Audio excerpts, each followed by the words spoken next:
Sábado de la 12ª semana del tiempo ordinario. Lectura del Santo Evangelio según San Mateo. En aquel tiempo, al entrar Jesús en Cafarnaún, un centurión se le acercó rogándole: Señor, tengo en casa un criado que está en cama paralítico y sufre mucho. Le contestó: voy yo a curarlo. Pero el centurión le replicó: Señor, no soy digno de que entres bajo mi techo. Basta que lo digas de palabra y mi criado quedará sano. Porque yo también vivo bajo disciplina y tengo soldados a mis órdenes. Y le digo a uno: ve y va. Al otro: ven y viene. A mi criado: haz esto y lo hace. Al oírlo, Jesús quedó admirado y dijo a los que le seguían: en verdad os digo que en Israel no he encontrado en nadie tanta fe.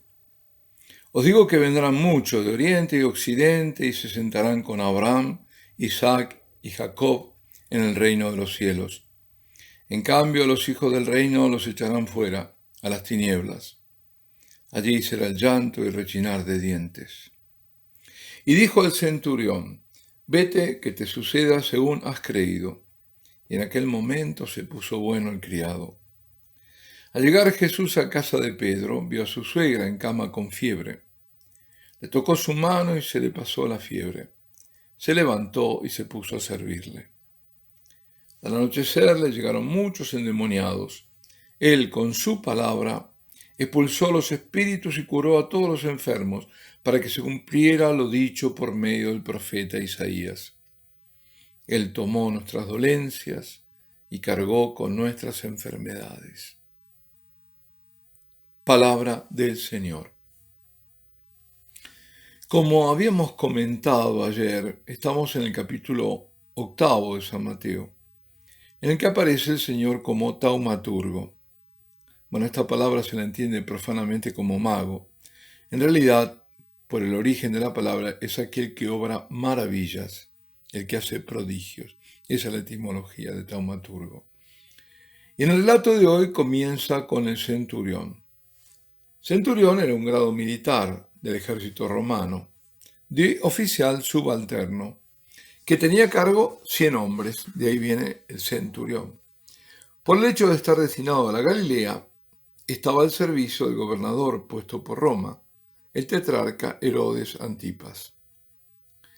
El centurión vino a interceder por su criado y ante el ascenso, ante la aquiescencia del Señor, que está dispuesto a acompañarlo, el militar romano responde de tal modo que Jesús se admira. Como sabemos, primero dijo que él no era digno que Jesús fuese a su casa, y luego que bastaba una sola palabra del Señor para que sanase su criado. Dirá Santo Tomás de Aquino que el asombro es un rasgo de la humanidad del Señor. Muestra con el asombro, con la admiración, ser hombre verdadero, porque es típico de los hombres asombrarse y no de Dios. Señor, no soy digno de que entres en mi casa. Son las palabras de humildad que desde entonces se repiten en cada misa. Cuando el sacerdote, mostrando a los fieles el pan consagrado, repite las palabras del Bautista. Este es el Cordero de Dios que quita el pecado del mundo. Aquellas idénticas palabras que despertaron a los discípulos de Juan, seguir a Jesús. Y agrega a continuación el sacerdote: dichosos los invitados a la cena del Señor. Estas palabras las encontramos en el Apocalipsis, el momento en que llega la boda del Cordero, cuando dice: su esposa se ha embellecido y se le ha concedido vestirse de lino resplandeciente y puro. El lino son las buenas obras de los santos. Es decir, esa esposa es la iglesia. Y le dice el ángel al evangelista: escribe, dichosos los invitados al banquete de bodas del Cordero. O como lo expresa la liturgia, y dice el sacerdote: dichosos los invitados a la cena del Señor. Es entonces que los fieles responden con las palabras del centurión, aunque adaptada a cada participante y no ya al criado del centurión. Señor, no soy digno de que entres en mi casa, pero una palabra tuya bastará, no para sanarlo al criado, sino para sanarme. a mí. Y aquí una curiosidad litúrgica que en el fondo manifiesta la peculiaridad del culto por obra de las distintas conferencias episcopales. Me refiero a ese momento que acabamos de decir. La respuesta de los fieles en la liturgia italiana difiere, porque dicen: Señor, no soy digno de participar a tu mesa, pero di solo una palabra y yo seré salvo. A tu mesa es la participación y yo seré salvo. En lugar de entrar a la casa, que hace referencia al centurión, se menciona la mesa, la del banquete de boda del Cordero del Apocalipsis. Y va cambiada la salud corporal por el pedido de la salvación del alma. Bien, esta es la fe que el Señor quiere de nosotros. La fe del centurión, la fe de la mujer cananea, la fe del leproso, la fe del ciego al costado del camino. Es la fe en la palabra del Señor, la fe en el Evangelio que se proclama en cada santa misa como ahora. La fe en la palabra que debemos leer, meditar, rumiar, orar, responder encarnándola en nuestra vida. Nuestra fe debe apoyarse en la verdad que no hay ni puede haber obstáculo que se interponga a la acción del Señor. Y esa fe debe también, y diría que por sobre todo, ser una fe eucarística. Justamente en tiempos en que se ha devaluado la Eucaristía, en que se ha deformado todo el culto con la excusa de un virus. Porque muchos han tomado al virus como excusa. El virus ha servido para muchas cosas, pero no buenas. Entonces es la fe, esa fe eucarística que quiere el Señor, que sabe que Jesús actúa desde la quietud de la Santa Hostia expuesta en la custodia y cuando no está expuesta también. Jesús obra maravillas cuando lo invocamos con fe simple y segura. No hacen falta ni grandes ni muchas palabras. Basta decirle algo así como: yo sé que tú puedes y sé de tu misericordia. Hazlo, te lo suplico, Señor. Jesús fue a la casa de Pedro y le bastó ver a su suegra en el lecho con fiebre para, sin que me diera pedido, fuese a ella y la tocase con el poder de su misericordia. Bastó eso para que ella se pusiera bien al instante. ¿Y qué hizo? Pues se puso a servirle. Muchos agraciados por el Señor al ser sanados, llenos de gratitud, lo sirven consagrándose a Él. Lo siguen en servicio a otros. Por eso la actitud de la suegra de Pedro fue ejemplar. Con su palabra, sobre todo con su palabra, Jesús sanó a los enfermos, expulsó demonios y curó a todos los que fueron a verlo. E incluso, como en el caso del centurión, incluso sanó a la distancia. San Mateo recuerda la profecía de Isaías en el pasaje que dice: Él soportó nuestros sufrimientos y aguantó nuestros dolores. Nosotros lo estimamos leproso, herido de Dios y humillado. Pero Él fue traspasado por nuestras rebeliones, triturado por nuestros crímenes. Nuestro castigo saludable cayó sobre Él. Sus llagas nos curaron.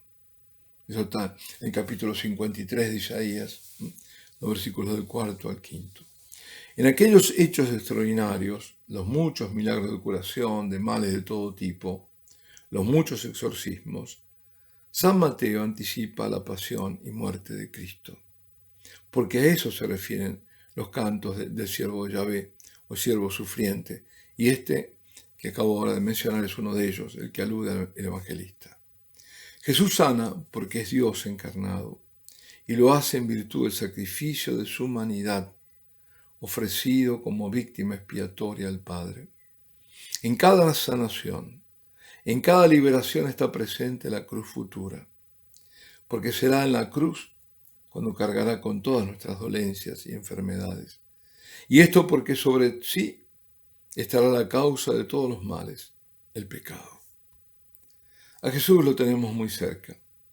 Si vamos a Él con fe en su ser ahí en la Eucaristía, fe en su poder infinito de Dios, pediremos y obtendremos. Y por último, una palabra sobre la primera lectura, que vuelve a ser la de Abraham, sentado bajo el encinar de Manré o Mambré, durante el calor del día, cuando se le aparecen, según el relato, tres varones. Es la aparición de Dios en la figura de tres personas, una manifestación de Dios trino o una teofanía trinitaria. Y recordarán que habíamos hablado del icono de Rublev como la mejor representación de la Iglesia de Oriente, que incluso hemos adoptado nosotros, y es de este relato de Génesis. San Agustín escribe: Abraham vio a tres y adoró a uno solo. Y en efecto, Abraham apenas los ve, corre a su encuentro y se postra en tierra y dice: Señor mío. Eran tres. Si he alcanzado tu favor, no pase de largo junto a tu siervo. Se apresura a agasajarlos y a rendirles hospitalidad. No encomendó a sus criados a servir a los huéspedes, sino que lo hizo él mismo, junto con su mujer. Les sirve y permanece en pie bajo el árbol mientras los tres comen. Al comienzo, apenas los había visto a los tres, dijo Abraham: lo que acabo de decir, Señor mío, se ha cansado tu favor, no pases de largo junto a tu siervo, no pases de largo. Dios pasa, o mejor dicho, la gracia de Dios pasa, y si no la acogemos, seguirá su camino sin que a nosotros nos alcance. Abraham fue cuidadoso de no dejar pasar la ocasión de tanta gracia, y fue diligente en el obrar. Acogiendo a Dios nos dejó el ejemplo a todos nosotros. No fue como los discípulos de Maús, que tardaron en reconocer al Señor, aunque, pese a no reconocerlo, le pidieron se estuviese con ellos, porque el día estaba cayendo. Pues pidamos al Señor que se quede con nosotros, sobre todo ahora que el día está cayendo.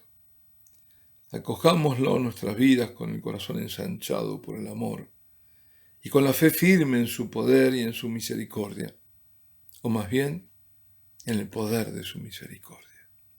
Alabado sea Jesucristo, y la bendición de Dios Todopoderoso, Padre, Hijo y Espíritu Santo, descienda sobre vosotros y permanezca para siempre.